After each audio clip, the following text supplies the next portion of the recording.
Hello guys. आज हम बात करने वाले हैं कोरे हाउस सिंथेसिस की, या फिर बोल सकते हैं गिलमन रिएजेंट। गिलमन रिएजेंट बेसिकली इसी के अंदर यूज होता है। गिलमन रिएजेंट कैसे फॉर्म होता है, वो कौन कौन सी रिएक्शन दिखाता है, वो हम आज के इस वीडियो में देखेंगे, ठीक है। और इससे रिलेटेड कुछ क्वेश्चंस भी हम सॉल्व करेंगे। बट सबसे पहले हम ये जान लेते हैं कि गिलमन रिएजेंट बनता कैसा है, क्योंकि जब आपको पता रहेगा कि गिलमन रिएजेंट बनता कैसे, तब आप उसके क्वेश्चन आसानी से सॉल्व कर सकते हैं, ठीक है।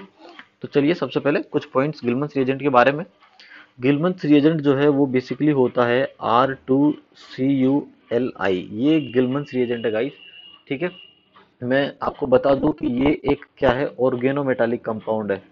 ये एक ऑर्गेनो मेटालिक कंपाउंड है गाइस, ठीक है। ऑर्गेनो मेटालिक कंपाउंड में क्या होता है, कार्बन और मेटल के बीच में बॉन्ड होता है, ठीक है। चलिए यहाँ पे जो मेटल है गाइस, मैं बता दूं कि इसमें जो मेटल है वो कहाँ से है। Metal belongs to D block. यहाँ पे जो मेटल है वो कहाँ से आया है, डी ब्लॉक से आया है, राइट। और आपको पता है कि जो भी डी ब्लॉक का मेटल है वो इसमें यहाँ पे क्या है, कॉपर है, राइट। तो गिलमन्स रिएजेंट विच इज R2CuLi, तो उसका जो स्ट्रक्चर है वो आप ऐसे समझ सकते हैं कि कुछ ऐसा है। यहाँ पे मेटल कार्बन के बीच में बॉन्ड है, यहाँ पे ये लिथियम है। तो गाइज मैं आपको बता दूं कि यहाँ पे क्योंकि ये वाला जो बॉन्ड है, इस वाले बॉन्ड में आप बोल सकते हैं कि कोवलेंट कैरेक्टर जो होंगे गाइज, कोवलेंट कैरेक्टर थोड़े ज्यादा होंगे। कोवलेंट कैरेक्टर ज्यादा क्यों है, क्योंकि यहाँ पे जो डी ब्लॉक मेटल है उसका जेड इफेक्टिव ज्यादा होगा, इस वजह से इस बॉन्ड में कोवलेंट कैरेक्टर ज्यादा होंगे, ना कि आयनिक कैरेक्टर। ओके, तो फिर से मैं बोल रहा हूँ, इस बॉन्ड में कोवलेंट कैरेक्टर ज्यादा होंगे, इसलिए ये आर माइनस उतना फ्री नहीं रहेगा। हाँ, हम बोल सकते हैं कि जो गिलमन्स रिएजेंट है ये क्या है, it is basically a source of R minus. Guys ये सोर्स ऑफ आर माइनस है, राइट। और मैं आपको बता दूं कि यहाँ से जो आर माइनस मिलेगा आपको, वो बहुत ही वीक न्यूक्लियोफाइल मिलेगा, क्योंकि आर माइनस इजीली यहाँ से निकल नहीं पाएगा, क्योंकि ये कोवलेंट बॉन्ड है, राइट। आप बोल सकते हैं वीक न्यूक्लियोफाइल है, या फिर आप बोल सकते हैं कि ये सॉफ्ट न्यूक्लियोफाइल है। बात एक ही है, क्लियरली समझ में आता है। क्योंकि ये वीक न्यूक्लियोफाइल है तो it gives guys, it gives आप बोल सकते हैं 1,4 एडिशन। इट गिव्स 1,4 एडिशन, इतना क्लियर होता है आपको। It gives 1,4 addition on acryl system. Acryl system क्या होता है उसकी भी हम बात करेंगे, उससे रिलेटेड क्वेश्चन भी सॉल्व करेंगे। So it gives 1,4 addition, okay. तो चलिए प्रिपरेशन की बात करते हैं, कैसे गिलमन्स रिएजेंट को प्रिपेयर किया जाता है। सबसे पहले आप एक एल्काइल हैलाइड लेते हैं गाइस, ठीक है। एल्काइल हैलाइड का रिएक्शन जो है आप करवाते हैं लिथियम के साथ। जब आप लिथियम के साथ इसका रिएक्शन करवाते हैं तो बनता है RLi प्लस, बनता है लिथियम हैलाइड बनता है गाइस, ठीक है। फिर उसके बाद में जो RLi प्रिपेयर किया है आपने, उसके आप 2 मोल्स लेते हैं और उसका रिएक्शन आप करवाते हैं CuI के साथ गाइस। फिर उसके बाद में डायरेक्टली आपको मिल जाता है R2CuLi प्लस, R2CuLi है गाइस ये, ठीक है। और उसके बाद आपको जो साइड प्रोडक्ट मिलेगा वो मिलेगा Li की आयोडाइड, ठीक है। क्लियरली समझ में आता है। ये हमारा, यही हमारा क्या है, गिलमन रिएजेंट है। यही हमारा गिलमन रिएजेंट है, ठीक है। अब इस गिलमन रिएजेंट पे देखिए, फर्स्ट स्टेप मैंने बताया क्या होता है, सेकंड स्टेप में गिलमन रिएजेंट बन गया, थर्ड स्टेप में क्योंकि गिलमन रिएजेंट जो है basically source of R minus है, तो यहाँ से मिलेगा आर माइनस। और आप क्या कर सकते हैं ना, आप कोई भी एल्काइल हैलाइड ले सकते हैं, कोई भी एल्काइल हैलाइड पे आप इस आर माइनस का रिएक्शन करवा सकते हैं। तो आपको पता है कि ये SN2 रिएक्शन दिखाएगा, यहाँ पे अटैक करके ब्रोमीन को निकाल देगा। तो आप बोल सकते हैं कि यार ये जो है, यहाँ से आपने क्या बना लिया, एक एल्केन बना लिया, ठीक है। तो मैं आपको बता दूं कि जो कोरे हाउस सिंथेसिस है बेसिकली, इस मैकेनिज्म से आप एल्केन प्रिपेयर करते हैं। बट गाइस ध्यान रखिए, आपने यहाँ पे 2 एल्काइल हैलाइड यूज किए हैं, एक RX था और एक थर्ड स्टेप में आपने एल्काइल हैलाइड यूज किया। थर्ड स्टेप में जो एल्काइल हैलाइड यूज किया उस पे SN2 मैकेनिज्म हो रहा है, मतलब ये क्या होना चाहिए, ये स्मॉल होना चाहिए, राइट, स्मॉलर होना चाहिए। ये एल्काइल हैलाइड कैसा होना चाहिए, स्मॉल होना चाहिए, ताकि SN2 फेवरेबल हो। क्लियरली समझ में आता है, ठीक है। तो चलिए अब कुछ क्वेश्चंस करते हैं। एक क्वेश्चंस कैसे पूछे जाएंगे इसमें, क्वेश्चन नंबर 1 की मैं बात कर दूं। चलिए सबसे पहले आपको बोल दिया जाए कि आपको एक ये एल्केन प्रिपेयर करना है गाइस। आपको क्या करना है, ये वाला एल्केन प्रिपेयर करना है। तो इस वाले एल्केन को आप कैसे प्रिपेयर करेंगे, देखिए गाइस, मैं बोल सकता हूँ, क्योंकि गिलमन्स रिएजेंट में या फिर कोरे हाउस सिंथेसिस में आपने 2 एल्काइल हैलाइड लिए थे। एक तो फर्स्ट स्टेप में RX था, एक थर्ड स्टेप में जो एल्काइल हैलाइड आप उसको मान लीजिए ये R-X होगा, ठीक है। आप इसको R-X मान लीजिए, ठीक है। तो फर्स्ट स्टेप में RX था, थर्ड स्टेप में R-X था। तो R क्या होगा और R- क्या होगा, आपको यही यहाँ पे निकालना है कि R क्या होने वाला है और R- क्या होने वाला है, ठीक है। गाइस देखिए, यहाँ पे आप कोई सा भी बॉन्ड ब्रेक कीजिए, आपको बॉन्ड ब्रेक करके 2 हैलाइड बनाने हैं। तो ठीक है, आपने क्या किए, दो आपने ब्रोमाइड बना लीजिए गाइज, या फिर आप क्लोराइड बना लीजिए, आप पे डिपेंड करता है। तो चलिए मैं यहाँ पे क्या कर रहा हूँ, ब्रोमाइड बना रहा हूँ। तो आपने क्या किया, उस बॉन्ड को ब्रेक करके दो ब्रोमाइड बना लिए, एक तो ये बन गया और एक बन गया CH3Br, ठीक है, दोनों साइड ब्रोमीन दे दिया। अब दोनों में से आपको ये नहीं पता कि आर कौन सा है और आर डैश कौन सा है। गाइस देखिए, आर डैश वो होगा जिस पे SN2 हो सकता है, तो SN2 जो है CH3Br पे पॉसिबल है, क्योंकि वो लेस स्टैंडर्ड है। जो फर्स्ट वाला है वो टर्शियरी है, 3 डिग्री है, उस पे SN2 नहीं होता। इसलिए गाइस जो आर डैश होगा वो क्या होगा, वो होगा CH3Br होगा। और जो आर होगा वो क्या होगा गाइस, वो होगा आपका ये टर्शियरी ग्रुप जो लगा हुआ है, ठीक है। समझ में आता है, आई होप समझ में आया होगा। चलिए एक और क्वेश्चन करते हैं इसी से रिलेटेड। आपको क्या करना है, वापस से एल्केन बनाना है। अब आपको इस बार ये वाला एल्केन बनाना है। तो आप क्या करेंगे, इसमें सिंपल अगेन आप इस बॉन्ड को ब्रेक करेंगे और आप दो हेलाइड बना लेंगे, दो ब्रोमाइड बना लेंगे। तो आपने एक बार तो ये Br बना लिया और एक बार आपने CH3Br बना लिया, ठीक है। आपको दोनों में से ये फाइंड आउट करना है कि आर कौन सा होगा और आर डैश कौन सा होगा। तो गाइस मैं बता दूं कि जो आर डैश है वो ऐसा होना चाहिए जिसपे SN2 हो सकता है। तो आप देख सकते हैं कि इस पे नो SN2, ये जो है बोल सकते हैं कि इस पे SN2 नहीं होगा ब्रोमोबेंजीन पे, राइट, क्योंकि ये एराइल है, इस पे SN2 नहीं होता। बट इस पे SN2 हो सकता है, SN2 हो सकता है CH3Br पे, इसलिए आर डैश क्या होगा, CH3Br होगा। और जो आर है गाइस वो क्या होगा, वो होगा ब्रोमोबेंजीन होगा। क्या होगा, ब्रोमोबेंजीन। समझ में आता है, ठीक है। चलिए अब कुछ अच्छे क्वेश्चंस पे चलते हैं एक्रल सिस्टम से रिलेटेड।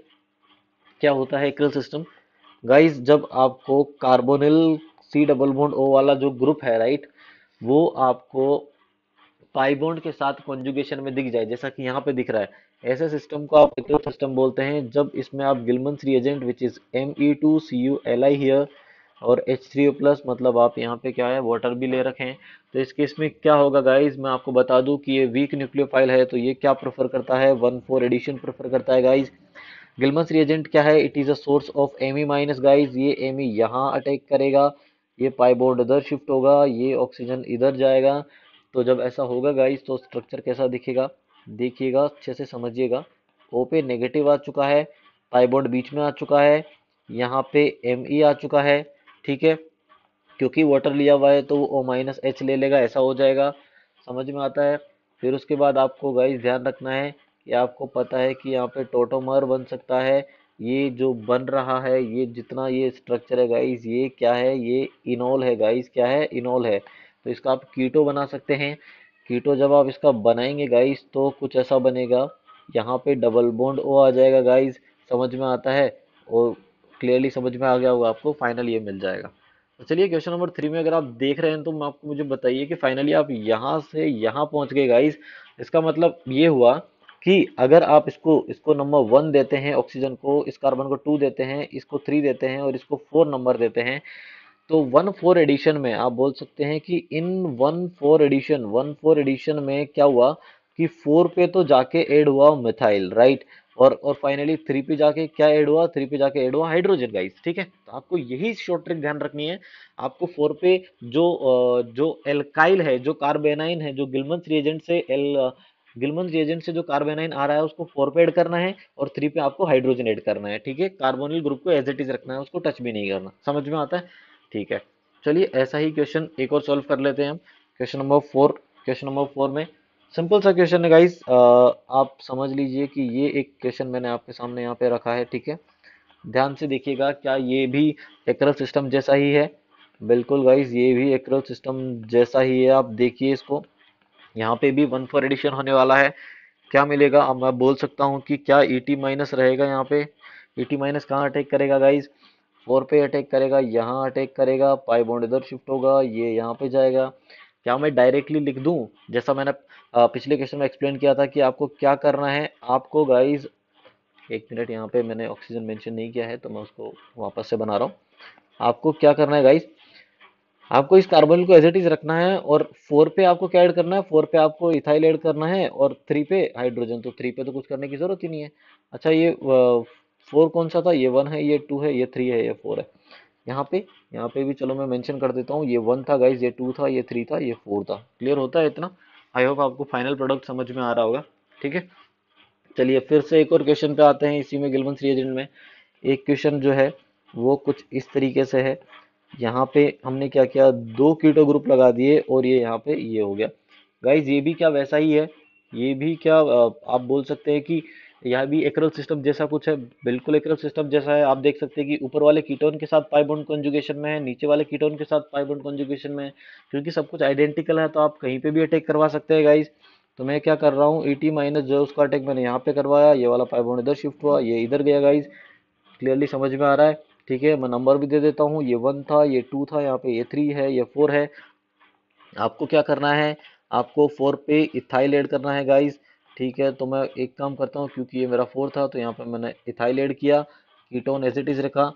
3 पे आपने हाइड्रोजन ऐड किया, उसको लिखने की ज़रूरत नहीं है, हाइड्रोजन बाय डिफॉल्ट हमें क्लियर है कि वो हाइड्रोजन ही होगा। ये 2 हो गया, ये 3 हो गया, ये 4 हो गया। इसको मैं यहाँ से रब कर देता हूँ, ये यहाँ पे 1 था। ठीक है, समझ में आता है गाइस? ठीक है, और नीचे कीटो ग्रुप भी था, उसको भूलना नहीं है। क्लियरली होता है? ठीक है, क्वेश्चन नंबर 6 की बात करते हैं। क्वेश्चन नंबर 6 थोड़ा सा डिफरेंट क्वेश्चन है गाइस, समझना। अगर आपको मैकेनिज्म क्लियर है तो आप लोग इसे समझ जाओगे। ठीक है, ये एक कंपाउंड है, इसका रिएक्शन गिलमंस रिएजेंट के साथ करवाया, Me2CuLi। देखिए गाइस, मैंने यहाँ पे वाटर नहीं लिया है, सिर्फ इतना लिखा है, आप लोग समझिएगा। क्योंकि आपके पास Me माइनस है और आपको पता है कि ये 1,4 एडिशन देता है गाइस, 1,4 एडिशन देगा। Me माइनस यहाँ पे अटैक करेगा, ये वाला पाई बॉन्ड इधर शिफ्ट होगा। समझ में आता है गाइस? Me माइनस यहाँ अटैक करेगा, ये वाला पाई बॉन्ड इधर शिफ्ट होगा। समझ में आता है? जैसे यहाँ पाई बॉन्ड बनेगा, ये लिविंग ग्रुप यहाँ से निकल जाएगा गाइस, क्योंकि वो एक अच्छा लिविंग ग्रुप है। तो फाइनली आपको क्या स्ट्रक्चर मिलेगा, आपको वहां से क्लोरीन निकल चुका है गाइस, तो पाई बॉन्ड यहाँ पे आ चुका है। यहाँ पे एक मिथाइल ऑलरेडी था और एक एमी ग्रुप आपने जस्ट अभी अभी ऐड किया है। आई होप समझ में आएगा, बहुत ही अच्छा सवाल मैं इसको बोलूंगा। क्वेश्चन नंबर 6 जो है बहुत ही इंपॉर्टेंट क्वेश्चन है। ठीक है, एक और लास्ट सवाल हम सॉल्व कर लेते हैं। थोड़ा स्टीरियो केमिस्ट्री भी हम इंक्लूड करने की कोशिश कर रहे हैं यहाँ पे एकरल सिस्टम में ही, ताकि आपको क्लियर हो कि किस तरीके के टफ क्वेश्चन इसमें बन सकते हैं।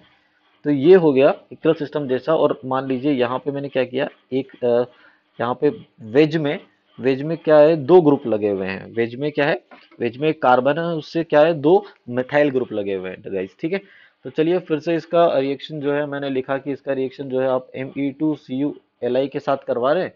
ठीक है, इसको मैं अच्छे से लिख देता हूँ एक बार।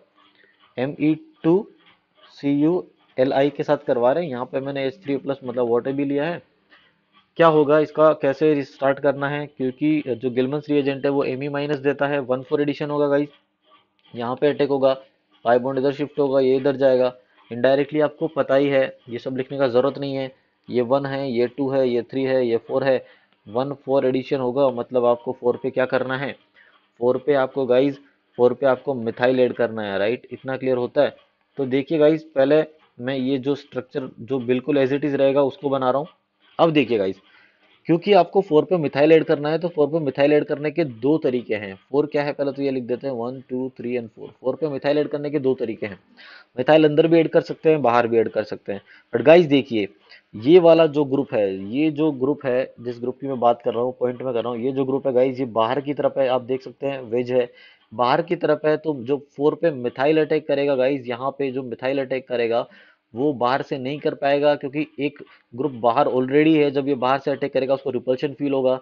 तो ऐसे केसेस में जो मिथाइल है, एमी माइनस है, वो प्रेफर करेगा कि वो अंदर से आके अटैक करेगा। तो यहाँ पे जो एमी माइनस है, जो 4 पे आप एमी माइनस लगाओगे, आप उसको एमी माइनस को आपको बिलो द प्लेन रखना पड़ेगा, अंदर की तरफ रखना पड़ेगा। ये इसका फाइनल आंसर होगा गाइज।